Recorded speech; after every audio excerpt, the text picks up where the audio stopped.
Hey everyone, my name is APURVA MISRA, and I'm a senior machine learning engineer at Truckstop. I am not there in person, but I hope that you learn a bit from the recording. I'm going to talk about AI as your career ally. About me, I do consult with startups about the AI strategy, and I'm also a public speaker. And I attend conferences and present and do run workshops about artificial intelligence. About the presentation, I want to cover what AI is, give you an idea, and talk about generative AI, and mention a few issues with it before I start with how you can use it and why it's important to use it. Okay, so what is AI? So this is the diagram which you always see when you look up a neural network or artificial intelligence or machine learning online. Why does the diagram look like this? Is because there's a lot of mathematical calculations happening in there, multiplications and additions, which I don't want to talk about. But like, what's important is like the input is given from one side and you get an output from the other side. So how we train an AI model is we give it a lot of data with labels, and expect or hope that it learns patterns from in there, and then give it test data for which it doesn't know the results of, and hope that it predicts. So, for example, I give it a lot of features about houses, like number of rooms, square footage, number of bathrooms, the location of the house, like if it's in downtown or it's in the outer skirts of the city, and tell it about the price of the house. And then I give it like new house, give it features about new houses, and then expect it that it predicts it really well. So that is how machine learning works. So there is a lot of like statistics happening behind mathematical calculations, and all of that is based on the data. So and this is why it's called a neural network, because it looks very similar to how our brain works. We have like neurons, and then that is how the transmission happens from one neuron to another. So just want to draw that parallel here. Okay, so like I was saying earlier, AI or machine learning, like this technology is very much reliant on the data that you put in. So we give it data and we ask it to do predictions. So it's just based on historical data, and it makes predictions on new data. So that is why we don't have an AI investor out there.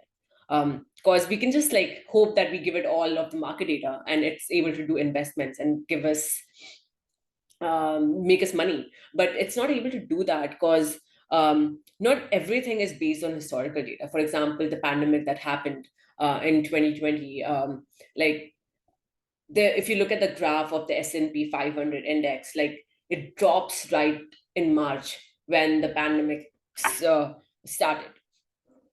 And obviously the AI model didn't know about it unless you fed it a lot of data about news articles and what was happening in China, and it could predict like what is happening in China is going to spread throughout the world and it's going to have a crash. So that is why there are issues as well with this technology, because it's so reliant on the data. It's not so much about the technology, but the reliance on the data that is fed in when you're training the model. So you would have issues with race, politics. Like if a model is trained on the data from just US, for example, ChatGPT is so amazing in English, but it lacks in a lot of languages because it was trained on data very much focused on English, English speaking countries. So it's really good at that. It's not good at other languages, and that's where a lot of like facial recognition technology has this problem as well.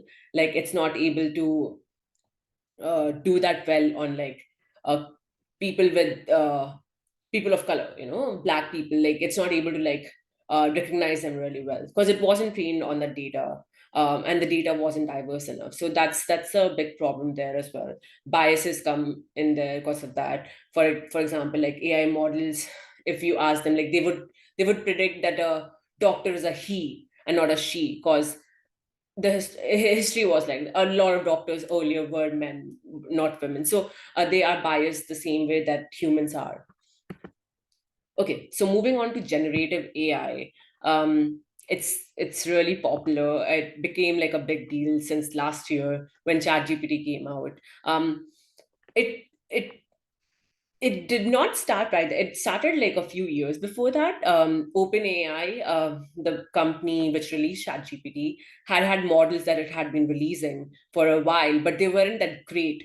But ChatGPT was amazing new because of the way they did the retraining. Like they use a technology called RLHF. So it's called reinforcement learning with human feedback. So they took a lot of like human feedback to improve their model. That's why it doesn't tell you how to build a bomb. So that was the breakthrough, and the answers are relevant to humans. So they got a lot of human labelers to look at two answers and choose which answer was better.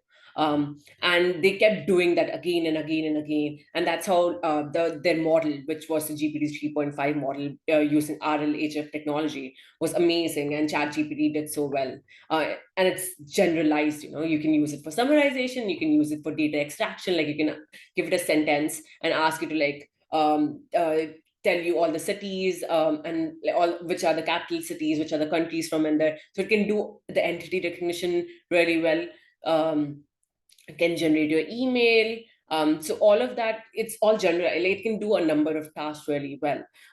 So that's generative AI. The other thing I wanted to mention was, because it has become so popular, you're gonna keep seeing it all around you, and that is why like I wanted to do this presentation. Like it's really important to learn this technology because you're going to see it all around you. It's going to be on your phone, it's going to be on your laptop, it's going to be on a billboard, it's going to be in the movie theaters. You never know, so it's going to be all around you. So it's very important to like learn how it works, or just to get the overall idea, not really the math, but like how it works, and what kind of impact it can have on your life, and the issues with this technology. That's the most important part. For example, there's this company called Presto, and it has started building drive-through chatbots, and a lot of companies have already signed up for it. For example, Wendy's is one of them. So if you go to the drive-through for a Wendy's, you're gonna speak to a bot instead of a human.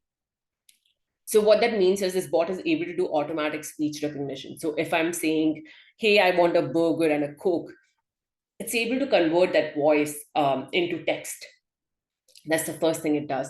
And then on that text, it does natural language understanding. It tries to understand, okay, this person wants to order a burger and a Coke. So it understands that. And then the humanness factor is when I'm going to a drive through and I'm saying, "Hey, how's it going? I'm doing well. How are you doing?" So it's able to do the get the humanness aspect in there as well.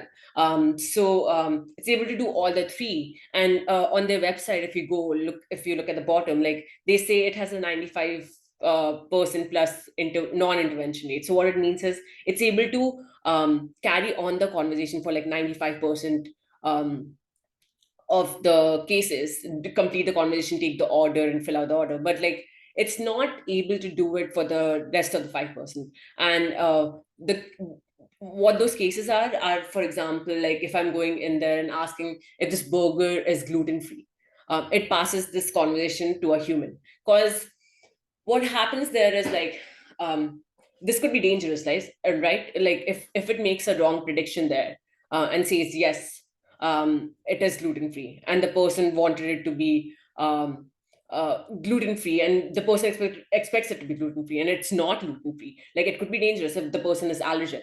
So whenever there's like a dangerous situation where when it's confused about when a wrong answer could have a bad impact, then it passes it to a human. The other thing is like it's able to do like 4 times more upsell attempts. So basically, like it's able to sell more than humans. For example, if I'm going and asking for a burger, it would say, "You know what, there's a combo going on. You should get the Coke and the fries for this same amount, or you can pay like $2 extra and you can get that." So it's able to do that. While humans, because we have emotions, we might do it like twice or thrice and leave it at that in a day. But like it's a bot, like it's consistently doing that with each customer. So like these are the differences. And the the problem with generative AI right now is it's not that reliable. You cannot expect it to be always like there are different measures that have come in that obviously it's just 30 minutes, but like I'm not going to talk about, but like toxicity, truthfulness, factfulness, there are like a lot of measures which are different from like classical machine learning. So it's important to like realize when you're the kind of use case you want to use AI for, or generative AI for. It's important to realize like when it is important to pass it to a human, or if you want reliability, but you can like differentiate between cases where it can have a wrong answer could have a very harmful impact. You pass it to a human. So it's important to understand that. And what I want to convey like finally about this is like when it's good to use AI. I'm going to talk about the advantages, but like it's also important to understand when not to use AI because it has issues. Okay, so there are different modalities. So we have the text modality, that is chat GPT in the initial stages, like you talk to it in text and it responds in a text. And then now if you have chat GPT subscription, like you can talk to it and it can generate an image because they have integrated DALI in there. So by modality, what I mean is like text is one modality, image is one modality, then you have video as a modality, audio as a modality. So there are like different models dealing with like different modalities, and there are these new multimodal models as well, in which I put in a text and it responds with an image. For example, the chat GPT subscription based does that. So there is a lot of variety in the models, which means like you can use it for a number of use cases. Different players, these are the big players that I've put in here. You have like Mistral AI, it's a French startup, amazing models, and some of them are open sourced. Anthropic is one startup with like great context lens. Gemini is Google's, which is amazing. Meta, at the bottom right, is Meta's. They released Llama, which was open source. Falcon is from the UAE and it was open sourced, I think. Cohere is a Toronto-based, Canada-based company. They have like good embedding models, and OpenAI as well, like ChatGPT. So there are multiple players. This list is not exhaustive. So if you want to use AI in your company, like do a good search. Hugging Face is amazing to like look at benchmarks to decide which model to use. And like how, for example, like I'm just gonna go over an example of how these text modality models work. Like they're good at doing next word prediction. So for example, do you want to go to the bar for a, it would figure out it's a drink because it has been trained on all the data out there on the internet, and it has seen the word bar next to the word drink so many times that it wouldn't say it's an MRI scan. You're going to a bar for an MRI scan. So it's like a better autocomplete that you see on your phone. So it's good at like the next word prediction. So as it keeps doing the next, it predicts the next sentence and then it predicts the next paragraph. So it's amazing at that. And it's all statistics in there because we fed in all the data from the internet. It like associated words and how they come next to each other. Okay, so the next modality would be images. So this is a picture that I've taken from the DALI website. And it's amazing. Just like wanted to appreciate like how good the models have become. Like stuff that you would not, yeah, you would imagine, but you wouldn't even see like painted out there. But there are issues with these models as well. It's not that amazing at generating text. So I wanted it to generate the word hard on the image. So it's not good at generating text and images. So it generated all these three images just to generate the word hard in an image.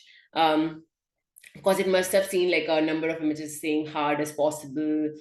So you can see that in the diagrams, but I just wanted the word hard. It couldn't generate that. While it could generate the words love Seattle. So sometimes it works, sometimes it doesn't. But it still has issues with text.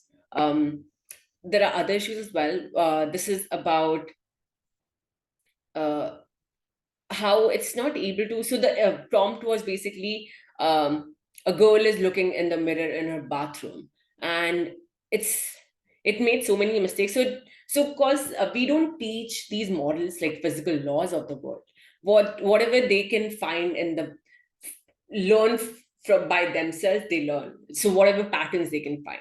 So it does understand that in the mirror you would see an image of the person, but it doesn't understand the reflection should be a mirror image. So that's why the reflection doesn't look like the person. It's doing something else. It's not like the you don't see the right hand doing the same thing. So and the other thing is like you see multiple hands also in the images. So there are a lot of issues. The same goes for like the text modality. There are a lot of issues. Hallucination is one of them. It sometimes it just generates stuff. If you ask it something and it doesn't know, it would just because the way they were trained was to like generate. The loss function was you should be able to generate really well. So it does keep generating, even though it's not factually correct. So it would give you an image, but it might not be right. So just wanted to cover that. This is, I was trying to find an image. You can look at the prompt at the top. This was Adobe stock.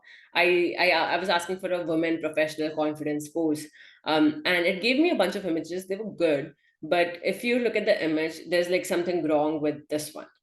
Like the stethoscope is not complete. So even like it's not even about like open source model, closed source model, paid product. Like there are issues. All these companies are trying to solve it, and we don't really know how these models work right now. Like why given a prompt it generates what it generates. If it like for text, for image, for video, we don't know why it generates what it generates. I'm not talking about the video modality here, but OpenAI recently released the OpenAI Sora model. It's in that you can create videos from prompts and also from images. So you can give an image and you can include that image in the video. While they haven't made it public yet, so I've just seen examples of it. And if you go and check out the videos, you would see there is a lot of stuff wrong in there as well. Like there was a video of a monkey playing chess in a park, and there was so much stuff wrong with the chessboard. I didn't have 8 by 8, like 64 squares. It didn't have the right uh, pattern. So and then there was one more video in which it had generated humans in 2015 Nigeria or something, and it's like it hasn't crossed the uncanny valley yet. Like they look very similar to humans but not humans, so that's very creepy. So it hasn't they are not perfect, these models are not perfect, but what they're amazing at is like they're able to do a lot of like repetitive stuff. So it's not going to take your jobs away, but because it's right now, if you look at the Gartner uh, hype cycle curve, like it's this technology is at the top because we're expecting a lot from it, but over the years we'll figure out what it's capable of. But it's amazing at like doing like repetitive tasks, so like it saves you human resource. Like one person can put in the prompt and like generate a lot of stuff. It's cheap as well. Just get in ChatGPT subscription is like $20 per month, and like saves you so much time. You can like make your advertisements more personalized. For example, I think this is from Facebook Sandbox. Like it would let you do image expansion. So, for example, an advertisement on Instagram would have a different ratio, needs a different ratio of the image compared to Facebook. Like it can like expand your image, like generate the background the same way, like expand it to that ratio. It can generate like different backgrounds as well for an image. Like maybe this top left background works well on like women in 20s, while the bottom right works well for women in 40s. So like it can generate different backgrounds, and then like you can generate different text as well. Like give it prompts and like how should my text be for this advertisement, and it can generate like different kinds of text. So like you can make your advertisements more personalized. For example, here what you would see is you would, if you look at the video, like you can edit like images, videos, remove whoever you want from the background. And if you look at the right, this is an app. It's adjacent to TikTok. It's like it helps people advertise on TikTok. So like in this, you can choose what person you want to advertise your product, like what clothes that person is wearing, what the person is gonna say. So you can do a lot of stuff with these models in like different modalities. It's just not text, and video and audio. This is an example of a company called La La Land.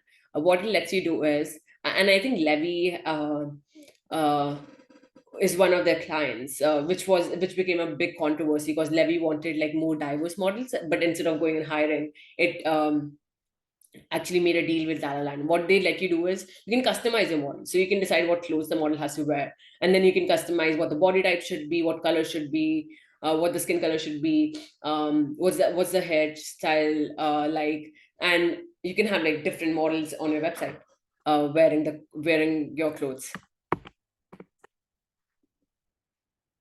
Okay. So yeah, you can use them for automating routine tasks. So anything which is repetitive, like you when you're having a chat with people like sales leads on like Facebook, you want to like save the contact information on an Excel sheet and then send out an initial outreach email to them. It can automate all those steps. So there are a lot of you don't have to like code all of this. There are a lot of companies which are coming up. For example, Agent Hub is one of them. You define the steps, or they have a lot of workflows defined already, and it can like pick up the contact information. It can pull in more information from the LinkedIn profile, and you can customize each email that you want to send out. Is that amazing? And then, cause we, like I was saying earlier, cause we cannot trust these models, though, like that the generated email would be perfect every single time. It would save it in your drafts, and then you go and choose which goes out or change before you send it out. So it can be these AI models or these tools can be integrated in a lot of your workflows. So every time you're doing something, like try to see if you can like solve it with AI. But the final step, the trigger step, the decision making step, I think that should always be your responsibility. Let AI don't give AI the agency to make that decision. Automate routine tasks. For example, you already must be knowing about Zapier. It lets you like automate like the workflows. Cheat layer is like a upgrade to that. You can define prompts and like do generative stuff in there. um they're amazing at like being creative and inspirational. So if you have a writer's block, like you're not able to figure out what to write, or you're stuck in a paragraph, like you can talk to chat gpt for ideas. So it's amazing at like giving ideas, like what your talk description should be like. Talk to it. You're going to maybe a UX conference. You want to learn about their technologies that they use, what their workflow is like. It's like a colleague that you can talk to, and which won't judge you for a lack of knowledge. But it's amazing. Like it's for creativity, inspiration. It's like a colleague that you can talk to. The other thing that I want to talk about is you yourself can use ChatGPT in a number of ways, but you would also see this technology pop up as features to your already existing tools. For example, at bottom right, this is from Gmail. So um, they introduce something called Google Duet. What it can do is it can help you write your emails better. Like you can formalize your emails, elaborate your emails. There's one more thing that it can do. It can join a meeting call instead of you, and summarize the call for you. So again, it's like your assistant. Then there is the bottom left is like Grammarly. It lets you um, whatever you write, a LinkedIn message, a LinkedIn post, anywhere you are writing, it's like an extension on your Chrome browser. Um, Anywhere you're writing, it can like help you improve it, sound professional. It can give it the same voice as you. So it would learn over time like how you write, and it can like make anything sound like you're writing it. Make it more assertive. Like women need to learn that. So it's amazing to have this. Okay, meetings and knowledge base. So, like I was saying earlier, Google Duet can join a meeting for you. There are so many other meeting tools which have come in, which is like Otter.ai, Fireflies.ai, Zoom has one of its own as well, Zoom AI Companion. Like it can summarize meetings for you. It can give you action items after a meeting is done. Um, I wanted to mention this, Mem. It's like your own knowledge assistant. Like you can anytime you're walking around having ideas or a grocery list, it can like save anything that you write in there and like make like a graph for you. So and figure out like how you think help you out, like again like a personal assistant for you. So this technology is amazing. I did not talk much about the issues with this technology, but like there are a lot of issues with this technology. It like hallucinates. The prompt injection is one issue. Reliability is an issue. There is latency, like it's a bit slow. But it's really important to like understand this, and use it as much as possible. Use it yourself. Like if you're getting stuck in writing an email and you don't already have the features that I've mentioned before in your existing tool, like use ChatGPT. And ChatGPT itself, like the subscription based, like they have features in which you can like personalize a little bit of ChatGPT interface as well. And the other thing I would want to talk about is like prompt engineering. So prompt engineering is how you write your prompts to get the output that you want. In like half an hour I cannot go over like how you can improve it really well. And the thing with prompt engineering is as well, like it depends on the kind of model you're using. So for example, if you have chat gpt subscription, you might be using GPT-4. If you're using the free version of chat gpt, you might be using GPT 3.5. So like a prompt which works in one model would not work in another model.